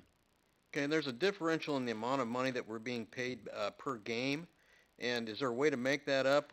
What's the business plan here? I mean, sure. It's a big shift from what we've been used to. So well, it's not a huge shift, but it is a shift. The USHL has more home games, so we're able to capture more revenue because of more home games. We feel that because it's a long-term agreement, that allows us to be involved in more of some of the negotiations that, as you know, you have to have. But we're absolutely convinced with the experience and the way that they market the teams that our attendance will increase significantly, which then allows us to generate revenue in concessions, facility fees, parking, those type of things. So we have other revenue silos that will benefit because of that. Okay, thank you, John. Alderman Miller-Wamboy. Okay, thank you, John.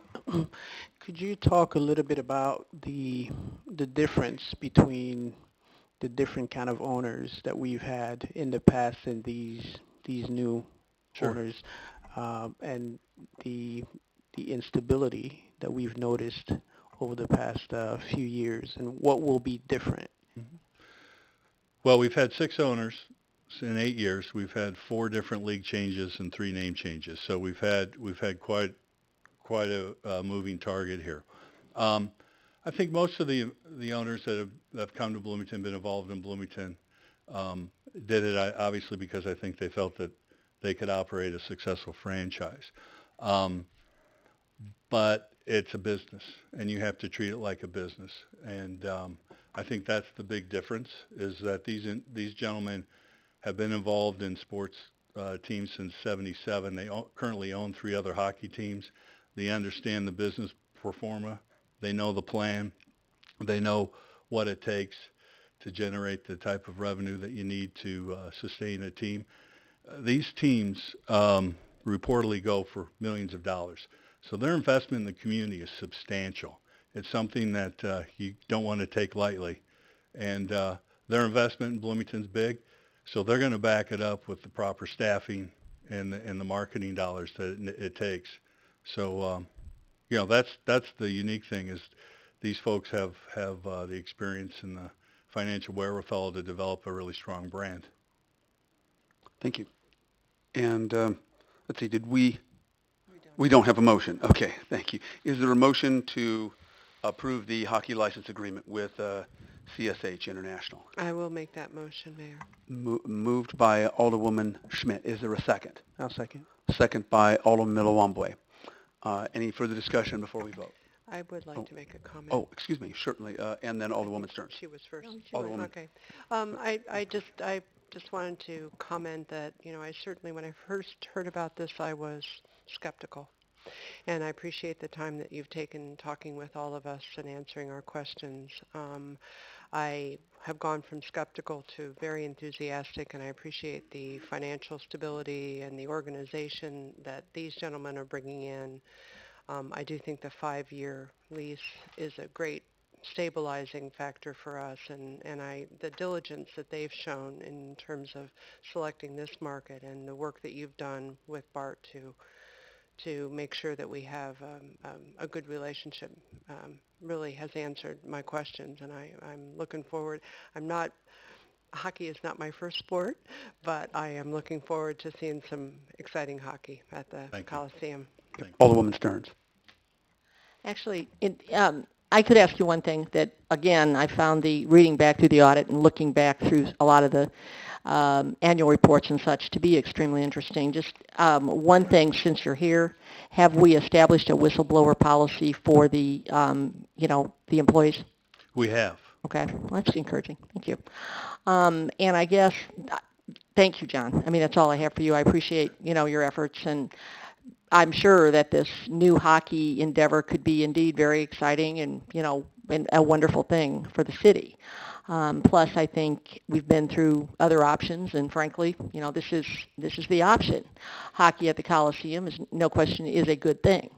The remainder of my question, though, is really for our legal counsel, if I could.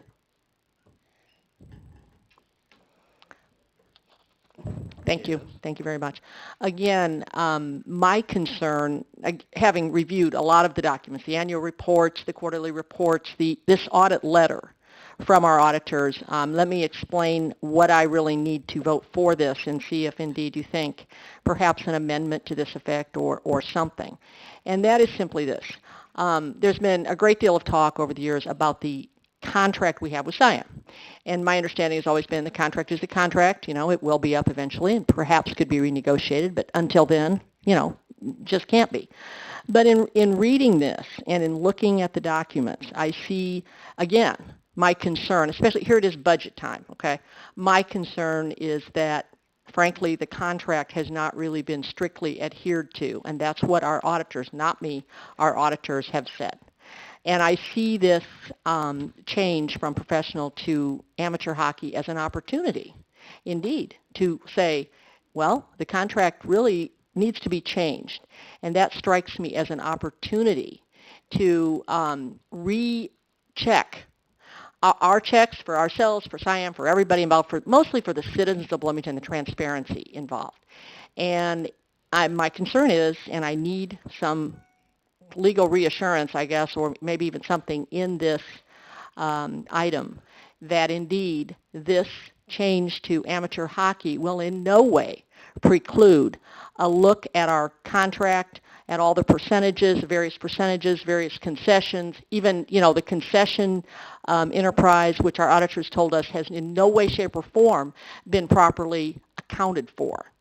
That we can still do all that, and that we will still do all that. And I understand we can always do it, but we never have.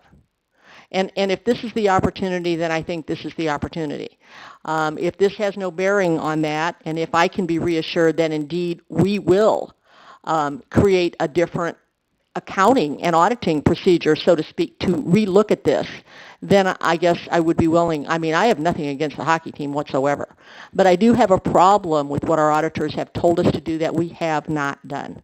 So if you could help me with this, Mr. Juergens, that would be encouraging. No, absolutely. I think it is, and again, I don't want to put words in the city manager's mouth, but I think by all accounts it's our intent to relook at those issues probably sooner rather than later. I just started to delve into the SIAM agreement and to some of these issues as this hockey license came up, but the city manager did, as part of that conversation and getting me some of these documents, did provide me with the audit letter, with the direction that we need to get these issues addressed. We've had that conversation with the attorney for SIAM. So by all accounts, this is not going to preclude us from going back and looking at those issues and addressing them. I think we need to. I think we will. It's just a matter of, coming down the road and getting that done. And I can assure you that will stay high on my priority list. I'd just like to clarify, too. You got to keep in mind this independent auditor opinion is unqualified. There is nothing that they brought out that was, of a significant deficiency or anything else. These concerns they raised were in the management letter, just like when they do the audit report for the city of Bloomington. They gave us a number of things they would recommend us we look at. It is very unusual not to have an auditor give you recommendations how you can further improve, but that in no way takes away from the unqualified opinion or clean opinion that the auditors gave the SIAM and the Coliseum. So I think we just need to make clear for the public, this was a very clean audit opinion for the Coliseum, but they have brought to our attention, just like for the city, things that we need to work on. And as Mr. Juergens said, we do want to clear up that one particular management comment, and that's what we're going to do. Okay. Alderwoman Painter. Thank you. I too was a little doubtful in the beginning about this, but John and Bart answered all of my hard questions, and they answered them to my satisfaction.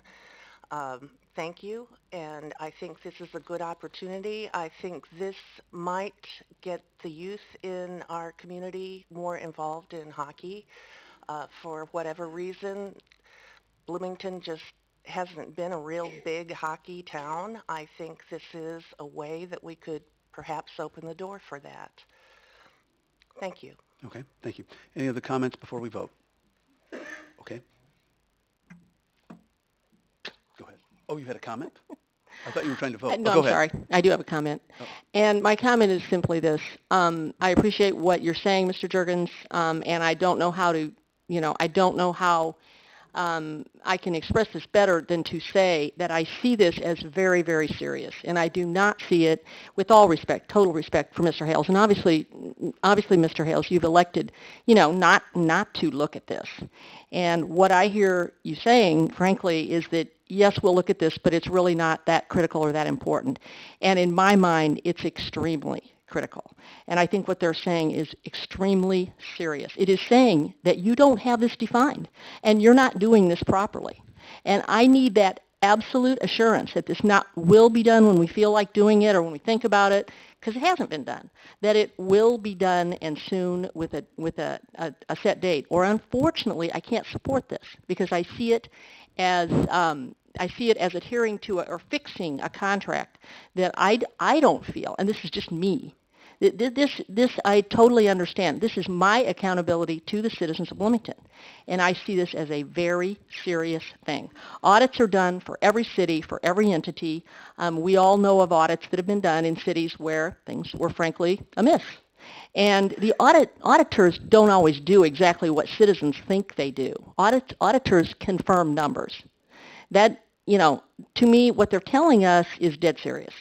And I can't support this unless I am dead positive that we're going to sit down and look at exactly what the percentages that the city should be getting, and maybe, and what the percentages SIAM should be getting. Maybe this is going to come out, that we owe SIAM money. Well, could. But I want to be sure. We look at the concessions. We have everything in place to account for the intake at the Coliseum, all of the aspects of the contract, and that those are adhered to strictly. Because it hasn't been done, we know it hasn't been done, and it isn't a minor issue. I guess I'm a little bit confused. If we've got the assurance from the city manager and our legal counsel that this is what we're doing, what else are we looking for? I didn't, frankly, Chair, with all respect, Mayor, that's not what I heard. I heard this is not a major issue. I didn't hear at all that it wasn't a major issue. Okay. I thought that we were doing that. I heard that this has been audited. It's a very clean audit. It's a very good audit. And really, yeah, we can do it, but, So I guess I need that assurance from our city manager, again, that this is dead serious. It must be done, and it will be done sooner rather than later. Okay. Thank you. City Manager Hales. Well, just as Mr. Juergens said, I've sat down with Mr. Juergens, representatives from SIAM, their attorney, and we did bring up, again, this management comment with the direction that I would like Mr. Juergens to assist myself and SIAM to come up with a way to resolve it. I think it's important to point out that basically, what that agreement is saying is that SIAM has elected to take 50% less than what they could from the agreement. But we are going to work on resolving that so that the language, or we clarify, it is not going to be ambiguous, or, ambiguous, yeah. ambiguous, and that we will clarify that, and if need be, whatever form that is, we'll be bringing that back to the council, just like we tried to address all the management comments, even with the city audit. So, Alderman Blawamboy. Thank you. I think I too, like some of my colleagues, was a little bit skeptical about the agreement, and especially when you're talking about a change from professional to amateur, because the assumption is that professional is better.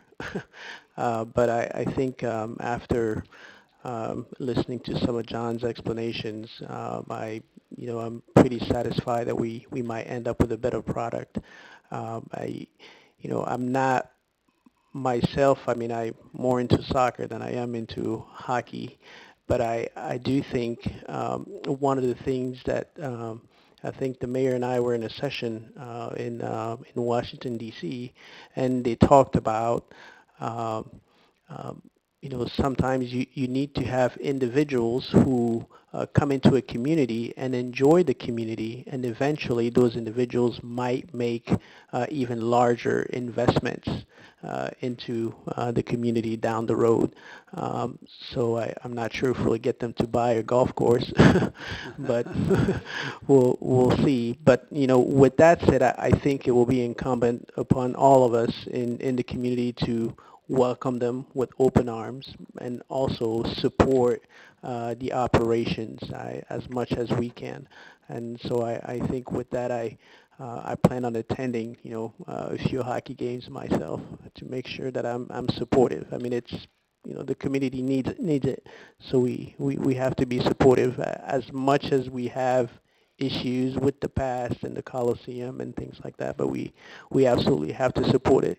If we don't, then why would they stay if the community itself doesn't support it? So we should all go to hockey games. Okay. I wonder if we could just ask, maybe Mr. Jurgens and Mr. Hales, is there, in order to perhaps make it clear that maybe a time certain, can we have, maybe by June 30th, can we have a special work session identifying this by the end of June?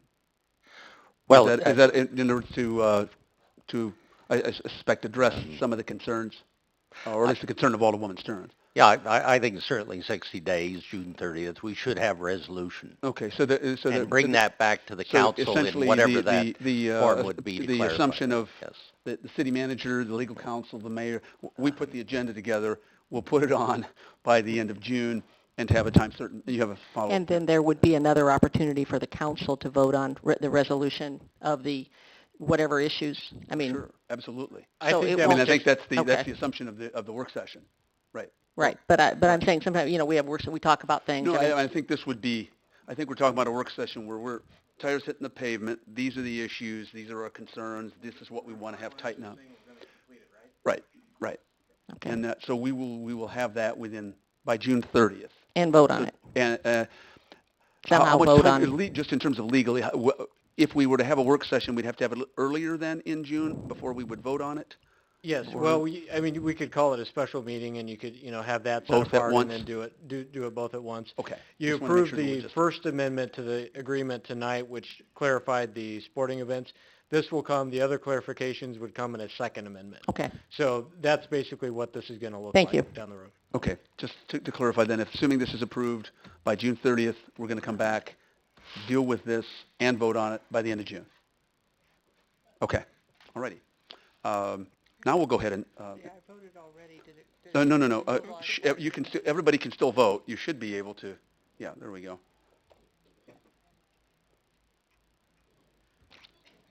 Okay, the motion carries 5, and there are no nays to announce. All right. Moving right along, we still have one other item of business, and that is item 9D, and that's the Tiger 2014 discretionary grant from the U.S. Department of Transportation. Before we go down this discussion, I'll make sure that we have a motion. Is there a motion to approve, accept, recommend, proceed with this application? So moved. A move by Alderman Milawambwe. Is there a second? Second by Alderman Lauer. Questions or comments on this? City Manager Hills, you have anything you want to say? Okay. Not if they're And ready. this is obviously this Hamilton Road extension is certainly something that we've been in contact when we were in Washington, D.C. with Senator Kirk, Senator Durbin's office to help us work with the railroad. This is actually something that would be a critical piece of economic development for our community. You'd be able to go from corporate south on a 4-lane highway to the interstate without ever going on Veterans Parkway.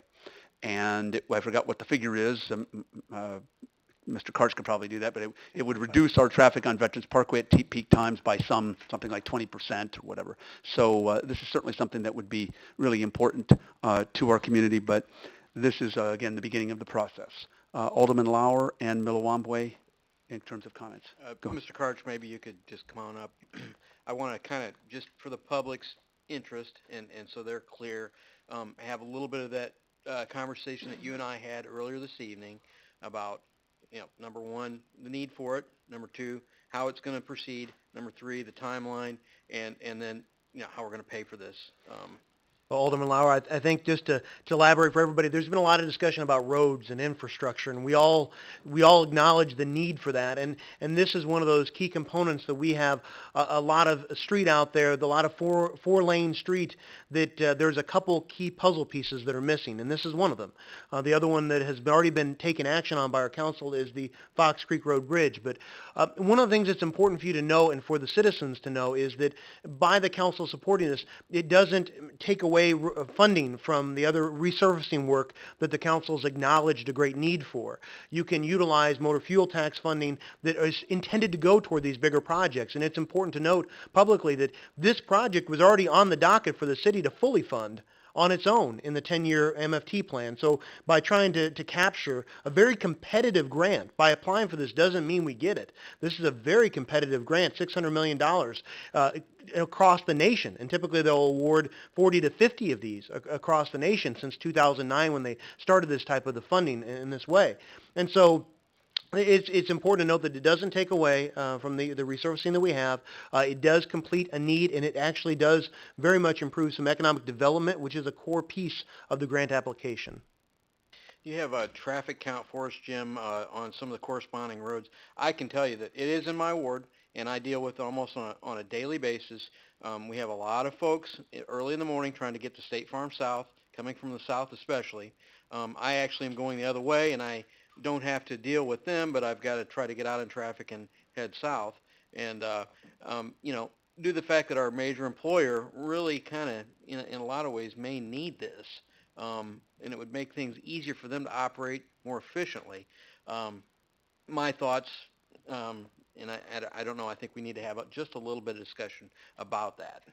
And Alderman Lauer, you're right in the fact that traffic models project when this road opens, you'll have an average daily traffic, which is the common count you use, ADT, 15,000 vehicles. And on Veterans Parkway, throughout the core of it, you'll have anywhere from, 30,000s to, even in the low 50,000s all across for ADT for veterans. So that'll actually drain off some and help assist with that traffic. So that is a very important component. And the other facet, Bloomington, that we say a lot is Bloomington is weak on east-west.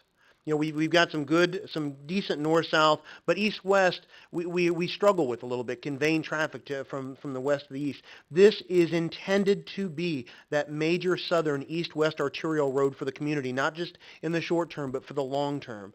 And it does serve a major employer, but it significantly impacts some major residential subdivisions on our west side. Alderman, any follow-up? Before we get into, I guess, I don't know where this conversation is going to go or how it is, but can you kind of give us a little bit of a scale in terms of how it's going to get paid for? Just reassure me that we're not going to raise taxes just to get this done. Well, and that's a great point because the city already has an influx. We do have an annual allotment of motor fuel tax funding. And so what this would do is this would be over a 3-year term. It does take, time to finish the design. We have a preliminary design from before. It takes time to finish the design, do the land acquisition and the construction. It is anticipated to have a 3-year time period from the time whenever we receive this grant to completion of the project. So that cost is spread out over time. So it's not an instantaneous hit. So that does allow us as a city to stretch that MFT dollar over time. Hopefully that answers your question. And I assume that we have some idea of the fact that we're going to unload some of the other infrastructure that we're trying to keep up, we're trying to support, et cetera, like Lafayette, for an example. Lafayette Street's a big heavy truck avenue in the south end of our city and through Ward 1. And it's got some major problems, and it's going to have some repair at some point. So maybe we can cut down on traffic there and in some other areas even farther south. Well, Alderman, if I could, the questions you're raising I think is critical because what we lacked is a street master plan that through, very good specific quantitative measures prioritized all these projects. This particular project, the Fox Creek Bridge, and I think a few others, over the last couple of years, we've brought to the council saying, if nothing else, these, we would recommend as staff, be very high priority projects. They're very expensive projects. What we don't necessarily have is all the means to fund them and what would be the specific year in which they're built. However, this is an opportunity. The Tiger Grant, could cover a substantial portion of this project and could even make its completion or its beginning construction much earlier than otherwise, if all we had to do was rely on the motor fuel tax. So you do bring up a good point. We do not have, as staff, a very good prioritized and justified priority of all these projects, including widening Lafayette from Maple to Main Street. We need that. The council needs that, and the community needs that. That is one of the outstanding studies. It is still included in the fiscal year 2015. And then as part of that, we will be coming back to you and show how these projects truly can be funded realistically. And there's some projects like this that I think we're going to have to continue to look for. Federal dollars, state dollars, to help, minimize our local share. So that's kind of a still work in progress, and hopefully later this year we'll be bringing back more, results of maybe a prioritized major street, list of projects. This definitely being one. But we have this window of opportunity. If we bypass this, we will not be considered under the Tiger six-phase, for possible funding $10 million or more on this particular project. Okay. Alderman Lauer. Thank you. Okay. Alderman Lawamboy. Okay, I wanted to address the timeline a little bit. So I know the deadline for submittal is April 28th. Okay. When do we find out if we've got the grant or not? And if we do, when does construction start? I'm assuming sometime next summer, right? I love the ambitiousness. That's great. That's wonderful. I think some of my staff keeled over probably and at home whenever they were watching this. But no, that's they don't actually say. I was just looking on the website one more time to refresh myself about the eligibility, the criteria for the selection, all of that. But I didn't see any specific time frame for the notification of the award. But typically you're in the 60 to 90 days. There is a lot of the analysis they have to go through because the hundreds of applications. This is again a nationwide program, so there's a lot of applications that they have to go through. But if we were selected, if we were successful in the award of this, then we would continue to move forward with the design quickly. We would try to have that done so that the next fiscal year we can try to begin doing the land acquisition, because the land acquisition is a key component of it. We've been talking about that for some time, and that actually was already budgeted because we had some preliminary designs from before. So we have a leg up on this. One of the key aspects of this is shovel ready. So it's important to know that we have a design. Now we need to go back and update that design. So I don't want you to think this is from scratch. Again, that's one of the benefits.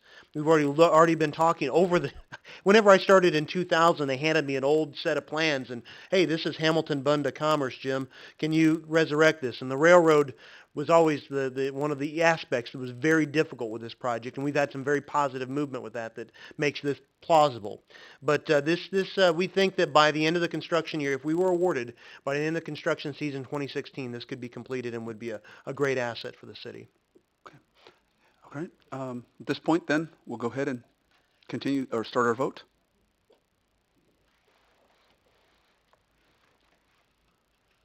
Okay. Motion carries 5-0. City Manager, do you have anything for us this evening? Mayor, I do.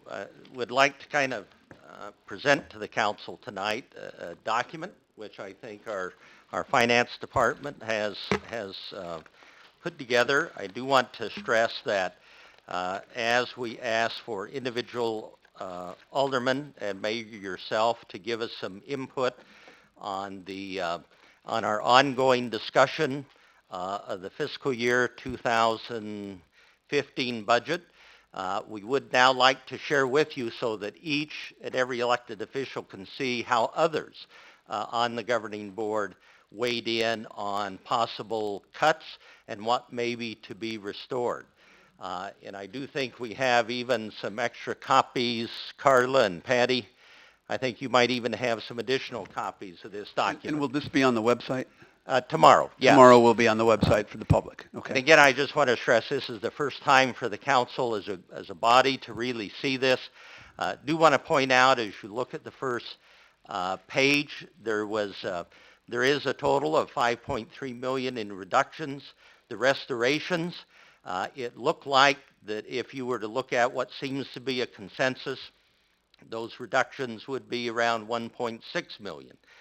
There also seemed to be some strong support for adding a local government motor fuel tax, and hence we have added that as a possible revenue source for fiscal year 2015 with the understanding, I think it was brought out, that be earmarked specifically for street resurfacing so that we can begin to have a earmarked revenue source going forward. In order to effectuate the balancing of this budget, especially in the general fund, it would require use of fund balance of 1.1, almost $1.2 million.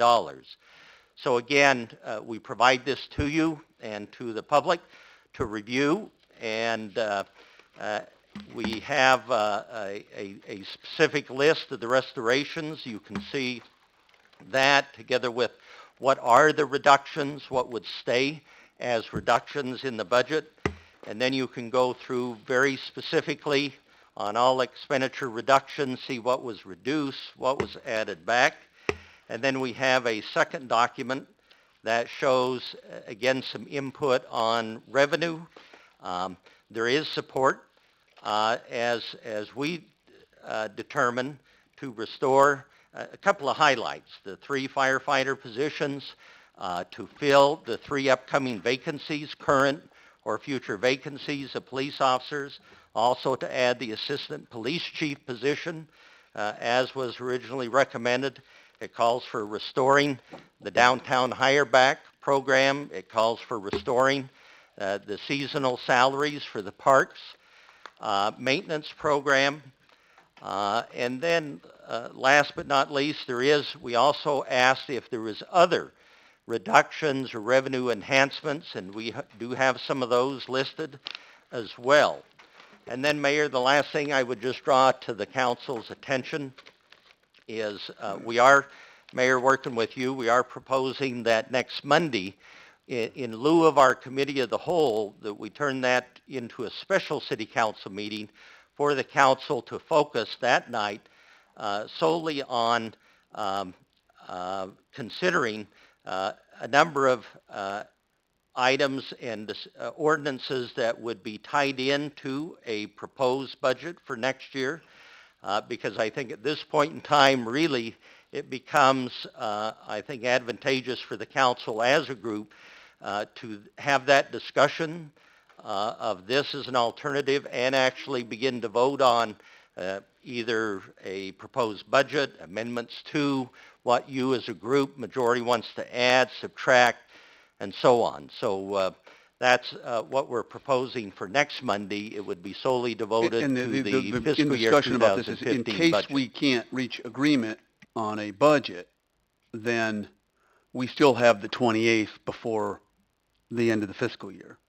And that was part of the rationale Yep. for trying to move as quickly as possible with some alternatives. And just to say, when talking to the our legal counsel, just as a state legislature or the U.S. Congress, we could have, let's say, 7 different budget options that have different, allocations of taxes or spending, whatever, and then the first one to get majority support is the one that would pass. So if we had 7 and the first one passed, then we wouldn't vote on the next 6, or I'm just picking a number. Or if we had 4 budget options and the second one passed, that would become the budget.